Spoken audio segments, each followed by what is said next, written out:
The silence in a courtroom is a heavy thing, a tangible presence that settles in the air like dust, muffling sound and pressing down on your shoulders with the weight of consequence. I'd always thought of it as a thick, woolen blanket, something that smothers and contains. But the silence that suddenly crashed down upon Courtroom 3B that Tuesday afternoon was nothing like that. It was not a blanket. It was a shard of glass. It was sharp, jagged, and impossibly cold. A piece of ice dropped down the back of my shirt on what I had prayed, begged, and bargained with the universe to make the single happiest day of my life. The silence descended with the violence of a physical blow the very instant the judge froze. His gavel, which had been in the process of a confident final arc towards the sound block, stopped dead, hovering in his hand like a captured bird. His eyes, which had been scanning the room with a practiced, weary indifference, were now locked onto my 7-year-old daughter Maya. His face, a mask of judicial impassivity just heartbeats before, had not just slipped, it had shattered. The network of fine lines around his eyes and mouth, which had spoken of stern authority, now traced a map of pure, unadulterated shock. In that single, frozen, impossible moment, as the motes of dust dancing in the shafts of afternoon light seemed to hang suspended and the world simply stopped turning on its axis, I knew. I knew with a dreadful bone-deep certainty that chilled me far more than the courtroom's aggressive air conditioning, that a secret I never knew existed, a ghost from a past that was not my own, was about to detonate. And in its explosion, it would not just disrupt our day. It would shatter everything I had painstakingly built, everything I held dear, everything I was. My name is Anna. Before I continue this story, I want to ask you to please make sure to subscribe to the channel, turn on the notifications so you don't miss what happens next, comment below with your thoughts and leave your like. Helps more than you know. For 347 days, I had lived for this one. Each of those days had been a mountain to climb, a sea to cross. I had counted each sunrise that promised a day closer and each sunset that marked another one conquered, marking them off on a calendar that hung in my kitchen with a bright red marker, like a castaway on a desert island charting the passage of time, waiting for the sight of a rescue ship. It had been 347 days of wrestling with a hydra of paperwork, a beast that grew 2 new forms for every one I managed to complete and submit. The sheer volume of it could have filled a small library, each page a testament to my determination, my signature a pledge of my love. It was an odyssey of home studies that felt less like supportive check-ins and more like forensic interrogations. My life and my home dissected under a clinical, unforgiving lens. Every choice, from the color of my walls to the brand of cereal in my pantry, was scrutinized and noted. It was a year of holding my breath until my lungs burned, of nights spent staring at the ceiling, my mind a whirlwind of hope and fear, praying to any and every deity that might be listening that my love would be deemed sufficient. It was all for her. It was all for Maya. Maya. The little girl with eyes like deep, brilliant constellations, so dark and expressive they seemed to hold all the wisdom and wonder of the universe. The girl with a laugh so pure and unrestrained it could chase away the deepest shadows, a sound that had become the music of my life. Our journey to find each other was not a simple path. It was a marathon of the heart, a grueling test of endurance, a testament to the profound, unshakable truth that family isn't just about the accident of blood or the convenience of shared DNA. It is about a love that simply, stubbornly refuses to give up, a love that sees a void in the world and wills a connection into existence.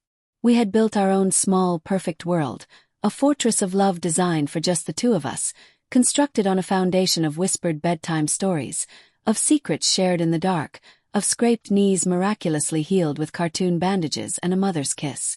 It was built on the simple, unshakable truth we both felt in our bones, that we were always, irrevocably, meant to be a family.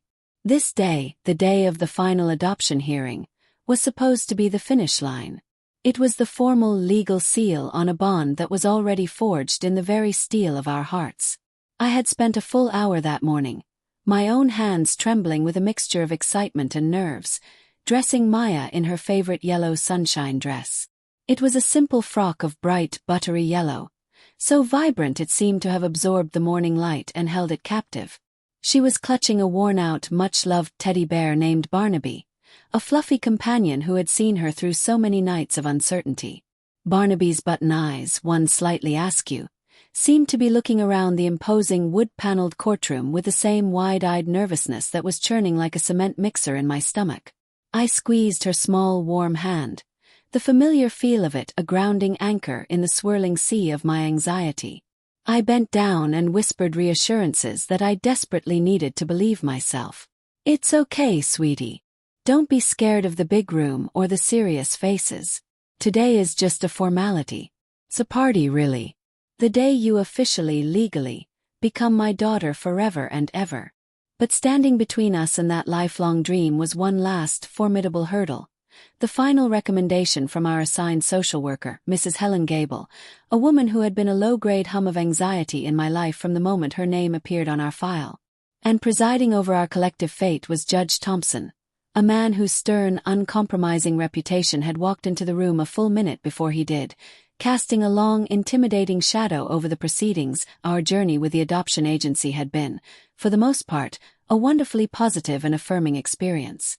In the beginning, we were surrounded by kind, supportive people who seemed to genuinely celebrate our budding family.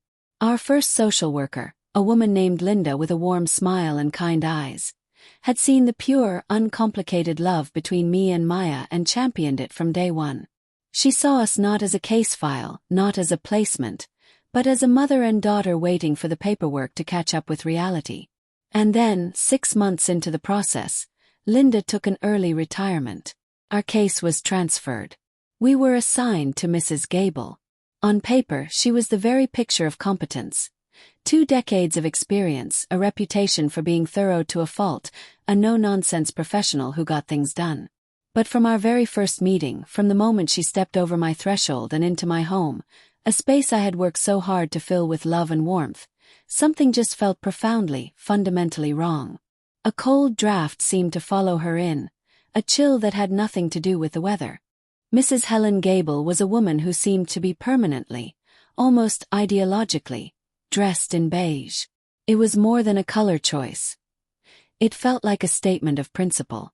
Beige suits, beige blouses, beige sensible shoes, even a beige sedan that she parked perfectly parallel to the curb. Her entire being was muted, a study in blandness, which was perhaps why the coldness emanating from her was so stark. She carried with her a bland, unreadable expression that rarely, if ever, shifted. Her eyes, the color of faded denim, didn't observe, they scanned. They catalogued every detail of my home and my life, not with the warmth or even the professional curiosity Linda had shown, but with a clinical, detached coldness that made me feel like a bug under a microscope, a specimen to be analyzed for flaws. I tried desperately to shake it off, to rationalize the unsettling feeling she gave me. This is her job, I told myself over and over, a mantra against the rising tide of dread. She has to be objective. She has to be thorough. She's seen placements fail, and she's just being cautious. But the little things, the tiny, almost imperceptible slights, the subtle digs couched in professional language, started adding up, coalescing into a mountain of dread that sat permanently in the pit of my stomach. The first time it happened, the first tangible sign that my unease was not just paranoia. It was so subtle I almost convinced myself I had imagined it. Mrs. Gable was conducting her initial tour of our home. She paused in the living room, her gaze falling upon a framed photograph on the mantelpiece. It was my favorite picture of us. We were at the park on a sunny afternoon, and I had just pushed Maya on the swings. She was captured mid-laugh, her head thrown back in pure, uninhibited joy, her braids flying out behind her. "She seems spirited," Mrs. Gable said. Her tone was completely flat, devoid of any of the positive warmth the word usually implies. It landed not as a compliment, but as a diagnosis. I, still determined to win her over, beamed, willfully missing the undertone. "Oh, she is. She has so much life in her. She's the brightest, most curious soul I've ever known." Mrs. Gable cut me off, her voice crisp and cool, a verbal full stop. "Yes, well, it's important to establish firm boundaries early, especially with children from complicated backgrounds." Her eyes, for a fraction of a second, flicked from me, a white woman, to the photograph of my beautiful, vibrant black daughter, and then back to me. In that single loaded moment, I could feel everything she wasn't saying.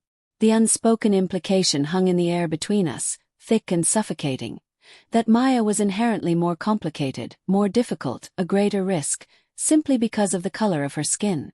The word, a coded insult, stung like a slap, but I let it slide.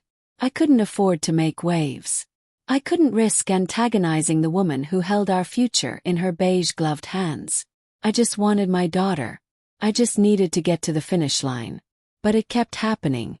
The visits became a series of little ambushes, tiny verbal jabs wrapped in the camouflage of professional jargon. During one particularly tense home visit a month later, Mrs. Gable's eyes roamed the living room before settling on Maya's play corner. She walked over and picked up one of Maya's dolls, a beautiful black doll with intricate braids and a brightly colored dress that I had spent weeks searching for online, wanting Maya to see herself in her toys. Mrs. Gable didn't pick it up like a child's plaything. She held it with 2 fingers by the edge of its dress, as if it were a strange, potentially contaminated object she had found in the dirt. A faint, unreadable look of what I could only describe as distaste crossed her face before being smoothed away into her customary blankness. "Interesting choice," she commented, her voice clipped and cool. I felt a familiar knot tighten in my stomach. "It's important for her to have toys she can identify with," I explained, my own voice a little tight, a defensive edge creeping in that I couldn't suppress, no matter how hard I tried. "Of course," Mrs. Gable replied, her eyes not looking at me but sweeping over our bookshelves, which I had carefully curated with stories of black princesses and brave heroes, of brilliant scientists and trailblazing artists. "As long as she is also prepared for the real world. Assimilation can be key to a successful placement." Assimilation. The word hit me like a stone in the gut. It was a cold, clinical, and cruel word. She wasn't talking about Maya adjusting to a new home, a new school, the universal experience of any child in her situation. She was talking about her adjusting to my white world, and in her narrow mind, that meant shedding the beautiful, vibrant complications of her own rich heritage. Each of her comments was a tiny paper cut, seemingly insignificant on its own, but collectively designed to make me bleed doubt, to make me question my own fitness. She would praise my stable environment and my financial security in one breath, ticking boxes on her form, and then ask a loaded, poisonous question in the next. "And how do you plan to handle the cultural aspects?" she asked during another visit, her pen hovering over her notepad. "Hair, for example. It can be quite unmanageable, I've heard." The casual, ignorant racism of the comment, delivered with such professional detachment, stole the air from my lungs. I would take a deep, steadying breath, push down the hot flare of anger that roared in my chest, and patiently, for the 10th time, explain. I explained that I'd taken classes, that I'd spent countless hours watching tutorials, that I'd connected with a wonderful, supportive community of other mothers of black children online who shared tips and celebrated their children's beauty. I explained, my voice shaking slightly with the effort of keeping it even, that my daughter's culture wasn't a problem to be handled or managed, but a beautiful part of her to be cherished, honored, and celebrated. But it was like talking to a beige, unmoving wall. She would just offer a tight, small, dismissive nod, make a meticulous, cryptic note in her little book, and move on to the next item on her checklist, leaving me feeling exhausted, angry, and defensive in my own home. The week before the final hearing, she called me. Her voice over the phone was as brisk and impersonal as ever, the sound of paperwork and stale coffee. "Ms. Peterson, I'm calling to inform you that I will be submitting my final report and giving my official recommendation to the court on Tuesday," she stated, not asked. My heart began to pound against my ribs like a trapped bird beating its wings against a cage. This was it. The culmination of her scrutiny. And, "Is the recommendation favorable?" I asked, the words catching in my dry throat, tasting of fear.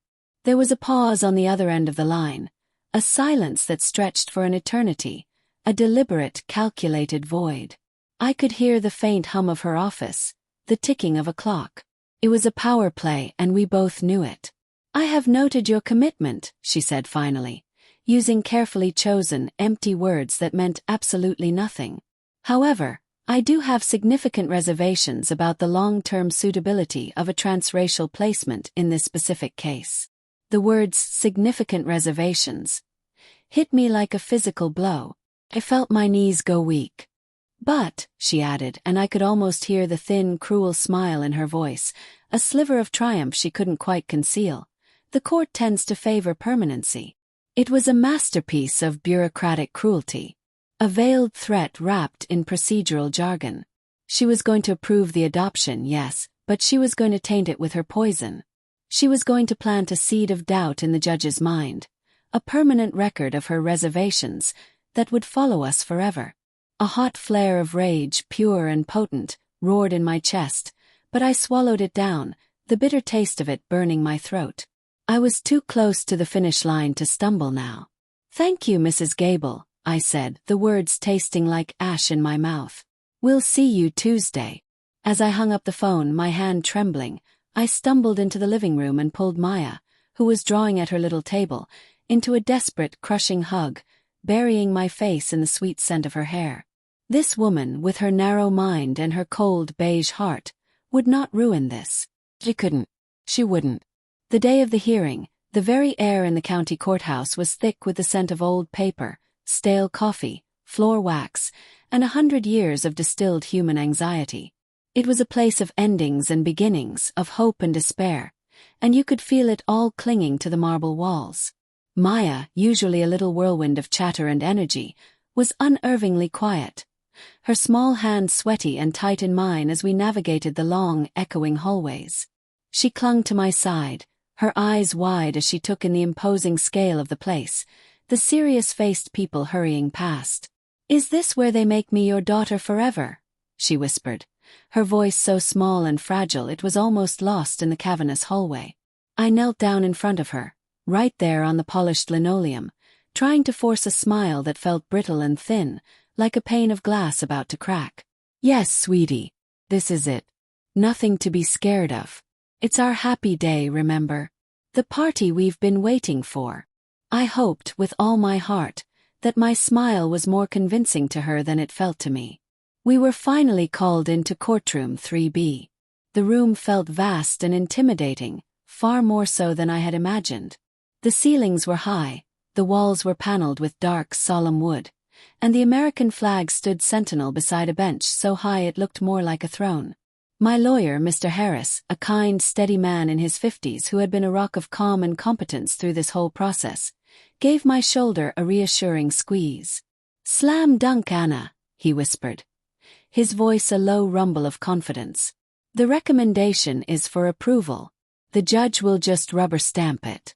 Don't you worry." A few minutes later, which felt like an eternity, a bailiff with a booming voice that echoed off the wood called out, "All rise for the Honorable Judge Thompson," and a side door opened. He looked exactly like his reputation, carved from granite. He was a tall man, with a shock of perfectly coiffed silver hair and a face set in permanently stern, unyielding lines. He didn't smile, didn't even glance our way as he ascended the steps and took his seat on the high bench, looking down on all of us like a deity about to pass judgment. The proceedings began, a drone of legal language and procedural recitations that I barely heard.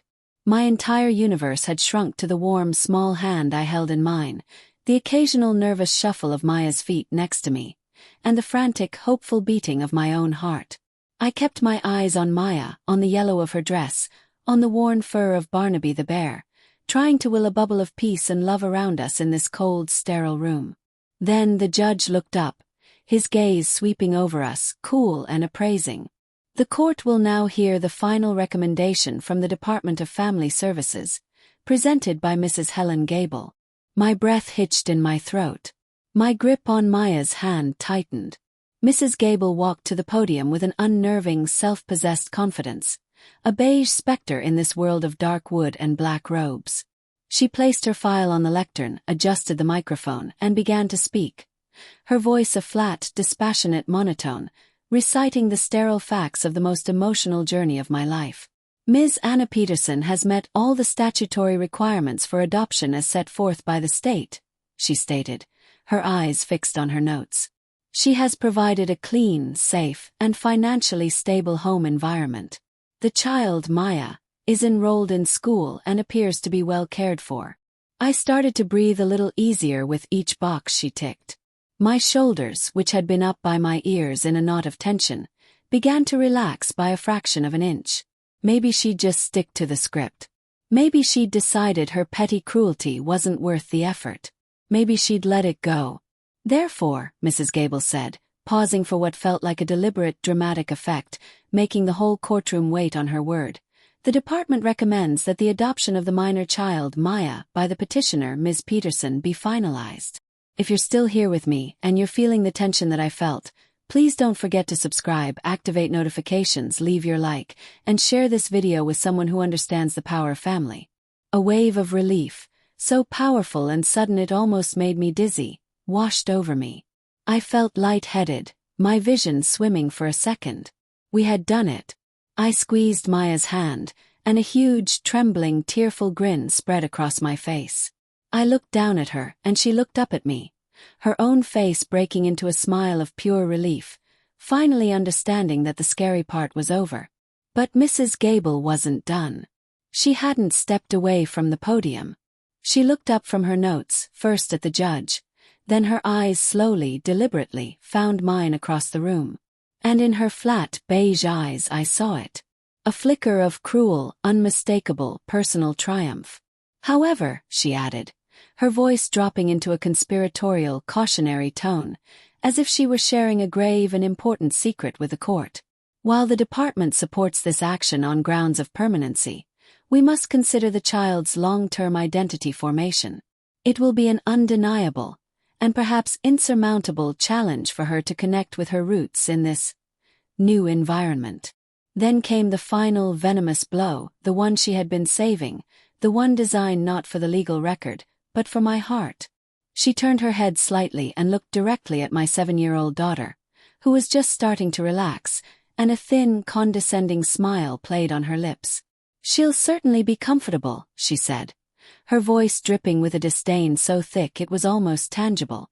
"But one does wonder what will become of her, so far from what her natural heritage would suggest." The words hung in the air, thick and poisonous and radioactive. Natural heritage. The cruel, dismissive way she said it, the clinical, othering terminology, as if Maya were a specimen in a lab, a plant repotted in foreign soil. As if she didn't belong with me. As if my all-consuming, world-tilting, heart-stopping love wasn't enough to conquer her vile, narrow-minded prejudice. Fury, white-hot and volcanic, a rage I had suppressed for months, roared to life inside me. I wanted to scream. I wanted to leap over the railing and tell her exactly what kind of person she was. How dare she?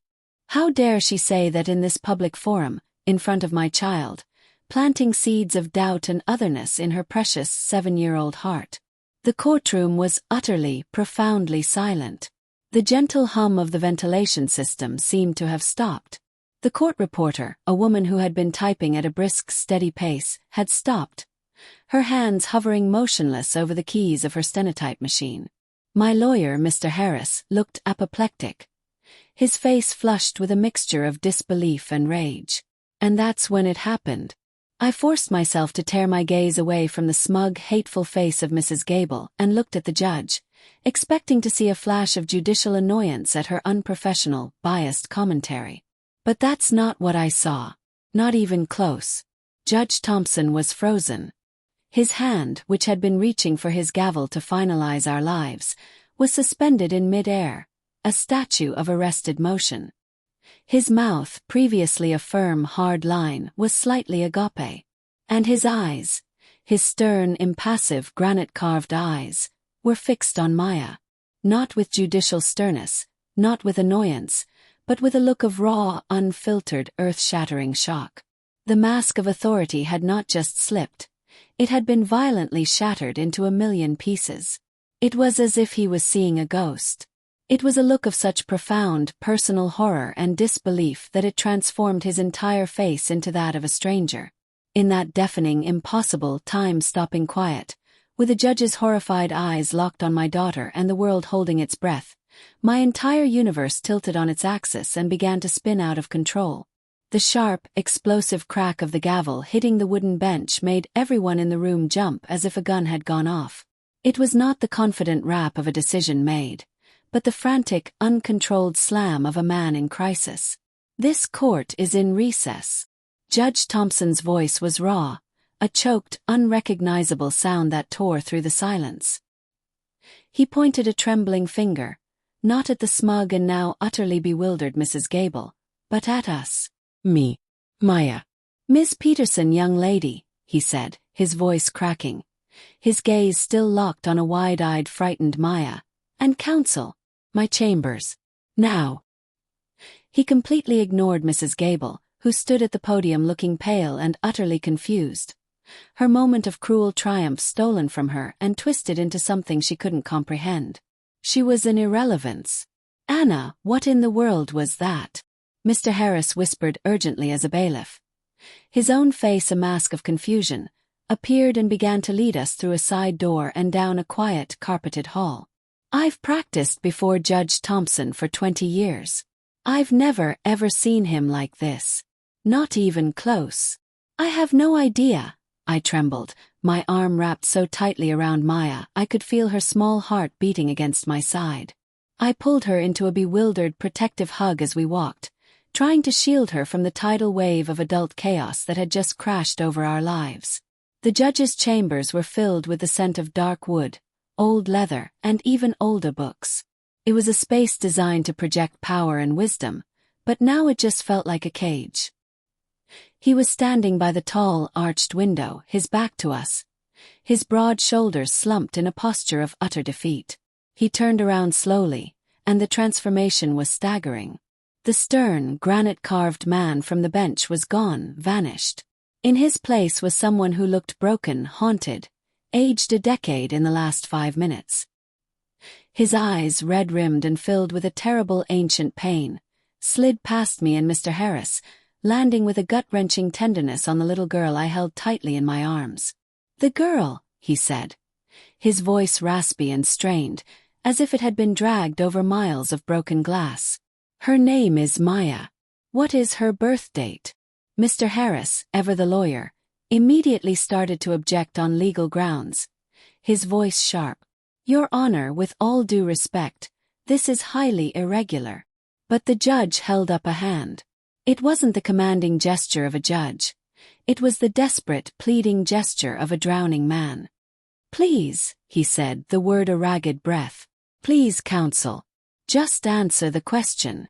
My own heart was hammering against my ribs, a frantic drumbeat of pure terror. What was this? What could he possibly want? "April 12th, I said, my voice barely a whisper. 7 years ago." He closed his eyes, and a wave of what looked like pure, unadulterated agony washed over his face. He swayed slightly, gripping the edge of his desk for support. "And her birth mother. Do you know her name?" he asked, his voice cracking, barely audible. "Her name was Sarah," I said softly, my hand stroking Maya's hair, her small body trembling against mine. "Sarah Johnson. That's all I was ever told.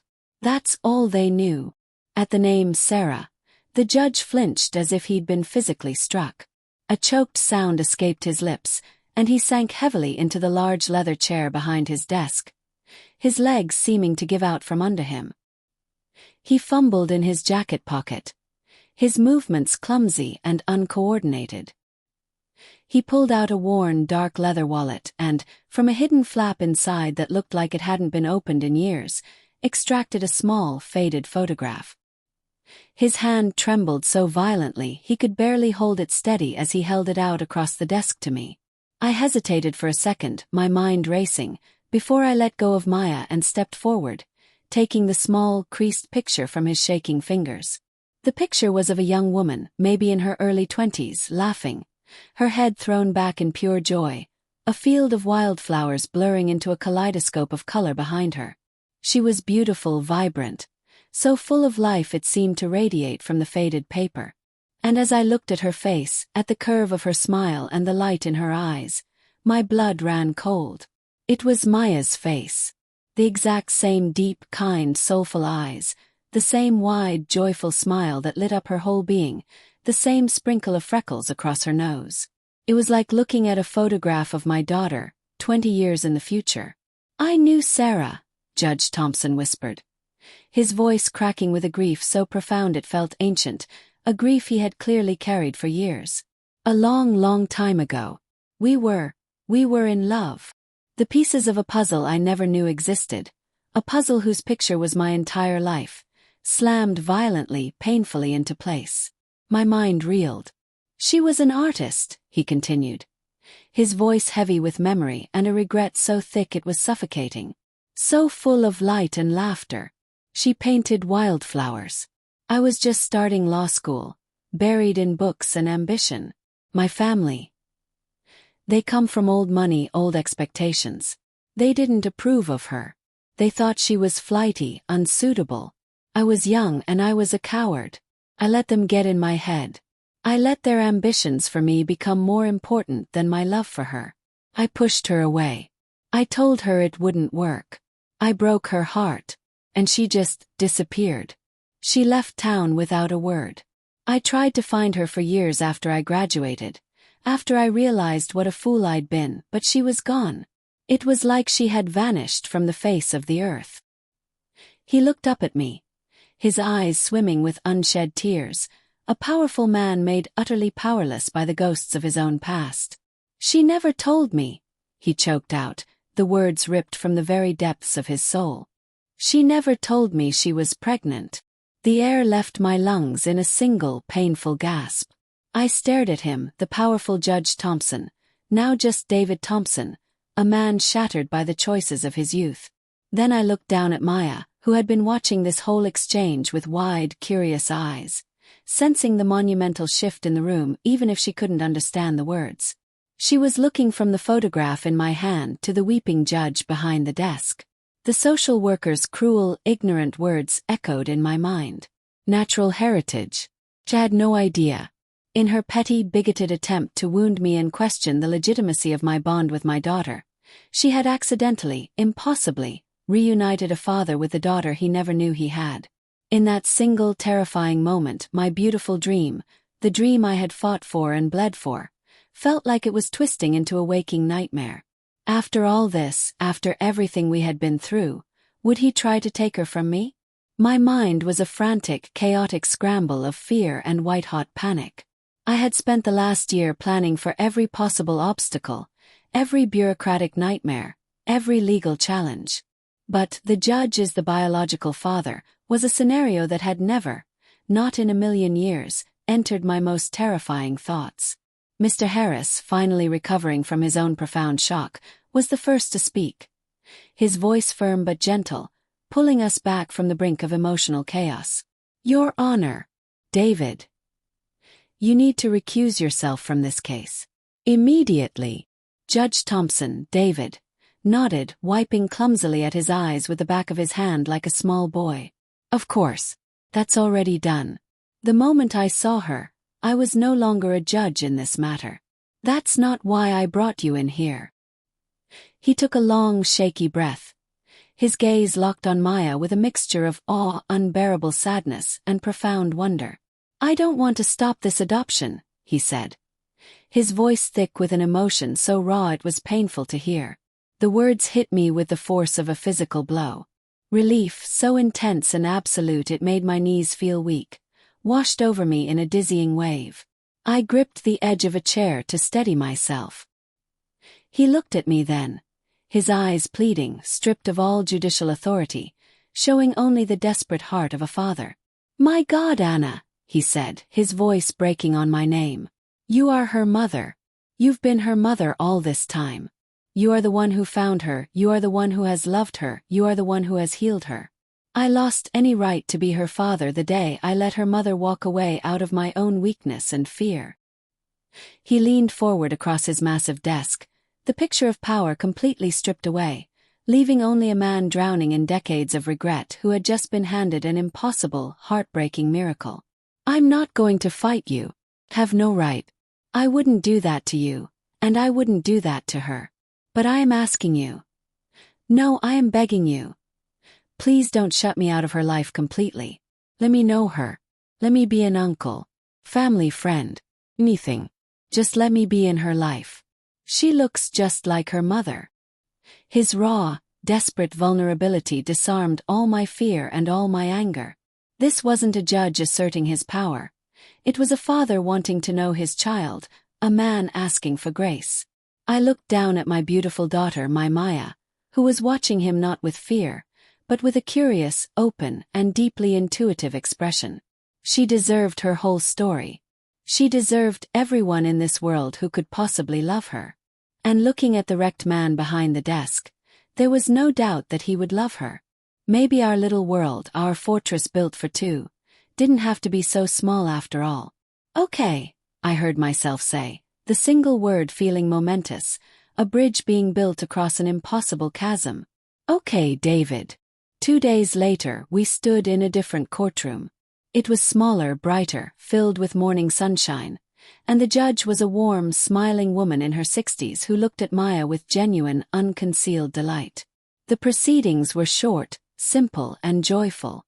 Mrs. Gavel was gone, placed on indefinite administrative leave pending a full internal investigation into her conduct.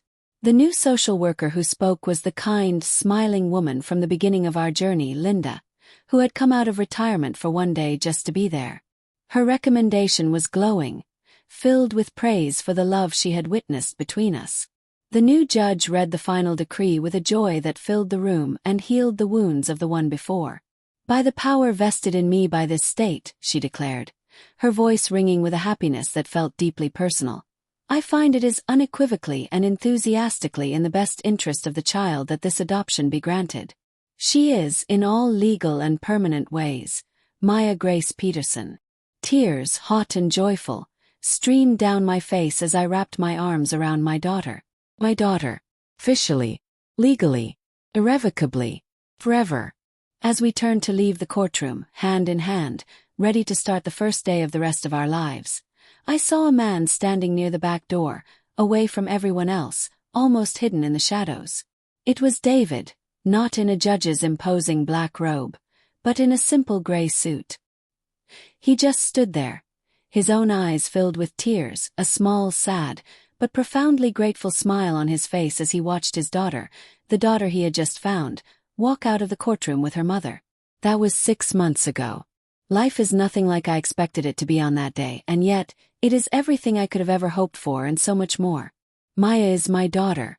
That is the sun my world revolves around, the one solid, unchangeable truth that never ever changes. But our little family, our fortress for two, has gotten bigger. Uncle David comes for dinner every Sunday. He and Maya are slowly, carefully, and beautifully building a bond, one gentle step at a time. He never oversteps. He is always just a warm, loving presence. He tells her stories about a vibrant young artist who loved to paint wildflowers and who had a laugh that could make anyone smile. And Maya listens, fascinated, soaking up the story of the mother she never knew. She absolutely adores him. And sometimes I see her mother, Sarah, in Maya's joyful, unrestrained smile, and it takes my breath away.